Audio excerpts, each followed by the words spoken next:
안녕하세요. 동네 수의사입니다. 오늘은 강아지 갑상선 기능 저하증에 대해서 한번 알려드릴까 하는데, 저희 병원에서 실제로 이틀 전에 갑상선 기능 저하증이 진단이 됐거든요. 그래서 그 과정을 살펴보면서 제가 예전에 갑상선 기능 저하증에 대해서 영상 올려드린 적이 있는데, 그래도 한 번 더 리뷰하는 의미에서 한번 올려드리도록 하겠습니다. 이 강아지는 중형견이고요. 일단은 초기에 내원을 했을 때 이제 피부 질환으로 내원을 했어요. 그래서 강아지 여기 견갑 부위에 탈모가 몇 센치 정도 조그맣게 있었는데, 이게 양측성 탈모였거든요. 그리고 그 탈모 부위가 이 사진에서 보시면 색소 침착이 돼 있었어요. 그리고 강아지 나이는 한 대여섯 살 정도 됐는데, 처음에는 이제 단순히 피부 질환으로 진료를 하고 이제 약을 먹고 있는 상태에서 호전이 됐거든요. 근데 이제 보호자분이 좀 되게 의욕적이신 분이라, 이제 강아지 호르몬 질환에 대해서 공부를 많이 하신 분이라 갑상선 기능 저하증에 대해서 한번 검사를 해보고 싶다고 얘기를 하셨어요. 실제로 그 갑상선 기능 저하증을 되게 의심 가는 애들도 검사를 해보면 아닌 경우도 꽤 있기 때문에, 증상만 가지고 확신을 할 수 없기 때문에, 그래도 보호자분이 어느 정도 적극적인 의지를 보여야 또 호르몬 검사를 진행을 할 수 있기 때문에, 이 케이스의 경우는 보호자분이 원하셔서 호르몬 검사를 진행하게 됐고요. 지금 제가 사진에 올려드린 것처럼 갑상선 기능 저하증으로 확인이 됐는데, 일단은 갑상선 기능 저하증을 알아보기 전에 갑상선 호르몬의 작용에 대해서 한번 설명을 드리면, 첫 번째는 이제 갑상선 호르몬이 대사율과 열 발생에 대한 효과가 있어요. 몸에서 이제 좀 대사를 높여주고 열을 발생시켜주는 효과가 있고요. 그 다음에 중간 대사 과정에 대한 효과도 있고요. 그리고 세 번째는 교감신경과 유사한 효과가 있어요. 우리가 보통 흥분을 하거나 하면 얼굴이 빨개지고 몸에 열이 나잖아요. 그런 유사한 그 갑상선 호르몬의 작용이 있고, 그리고 네 번째는 심혈관계에 대한 효과가 있어요. 심박수를 좀 촉진을 시킨다든지 뭐 그런. 그 다음에 다섯 번째는 이제 성장과 신경계에 대한 효과가 있고요. 갑상선 기능 저하증의 원인에 대해서 살펴보면, 시상하부 내하수체 갑상선이라는 이 축이 있는데, 축에 기능 부전이 생겨서 발생을 한다고 되어 있는데, 개의 경우는 대부분 갑상선이 위축돼 가지고 그게 원발 원인에 의해서 발생을 하고요. 주요 임상 증상을 살펴보면 보통 개에서 4세에서 10세 사이에서 주로 발생을 하고, 중대형견이 소형견보다는 발생 확률이 높고요.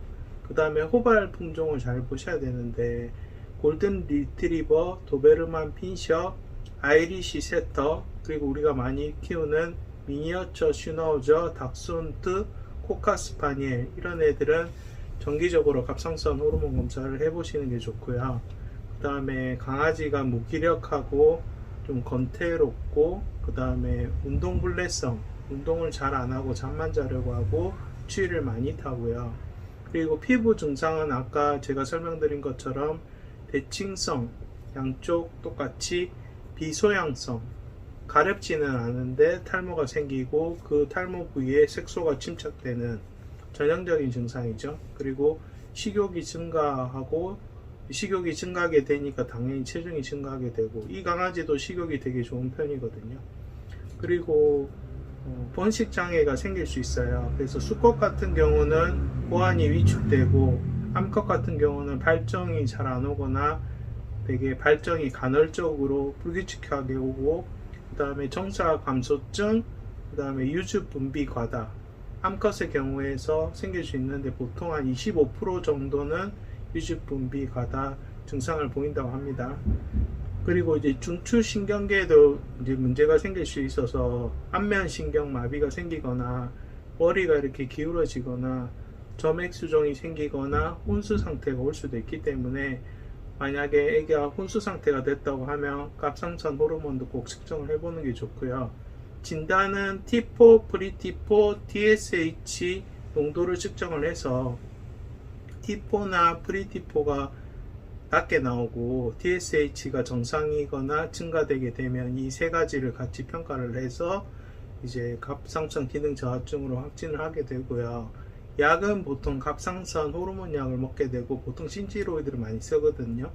그래서 보통 이제 약에 대한 부작용은 크게 없고 뭐 약도 그렇게 비싼 약이 아니라서 일반 약 값으로도 먹이실 수 있는데 어쨌든 먹게 되면 계속 먹어야 되고 꾸준히 체크를 해야 되고요. 그리고 갑상선 호르몬도 약을 먹었을 때 잘 유지가 되고 있는지 보통 한 6개월에 한 번 정도는 호르몬 검사랑 혈액 검사를 한번 같이 해주시는 게 좋습니다. 그래서 피부 증상이 다 나타난다고 해서 다 호르몬 질환도 아니고 또 그렇다고 해서 무조건 호르몬 검사를 하기는 좀 어려운 실정이긴 하지만 그래도 수의사 분이나 아니면 보호자분들도 이 증상에 대해서 좀 공부를 하신다면 우리 강아지가 좀 해당이 되고 의심이 된다고 하면 보호자분이 적극적으로 검사를 한번 해보고 싶다고 얘기를 하시면 또 수의사도 검사를 해볼 수 있으니까 갑상선 기능 저하증은 제가 세미나에서 배울 때도 너무 임상 증상으로 단정 지을 수가 없기 때문에 보통 중연령형의 강아지가 주기적으로 스크리닝 검사를 그 혈액 검사와 함께 진행하는 게 도움이 된다. 그러면 어느 시점에서 갑상선 그 호르몬 수치가 낮아진 그 시점을 발견을 할 수 있게 되고 그리고 그 호르몬이 계속 낮은 상태로 되면 강아지의 어떤 기능이라든지 그 어떤 그 활동이 위축이 되기 때문에 또 약을 먹게 되면 증상은 빨리 호전이 되고 또 피부가 안 좋은데 갑기저가 있던 애들은 약을 먹으면 털도 잘 자라고 또 고질적인 피부병도 많이 개선이 되는 경우도 봤기 때문에 좀 여유가 되신다면 호르몬 검사도 좀 해주시고 대신에 어쨌든 보호자분이 필요성을 느껴야 되고 제가 지금 말씀드린 내용을 완벽하게 숙지를 하셔가지고 검사에 대해서 생각을 해보셔야 나중에 갑기적 아니더라도 그래도 추가적으로 계속 검사를 해볼 수도 있고 또 내가 다행이다 이렇게 생각할 수도 있는 부분인데 사실 이 케이스 같은 경우는 저도 약간 임상 증상이 모호해서 적극적으로 권하기가 좀 어려웠는데 실제로 또 나오고 보니까 저도 조금 더 이 호르몬 질환에 대해서 관심을 많이 기울여야겠다고 생각을 했거든요.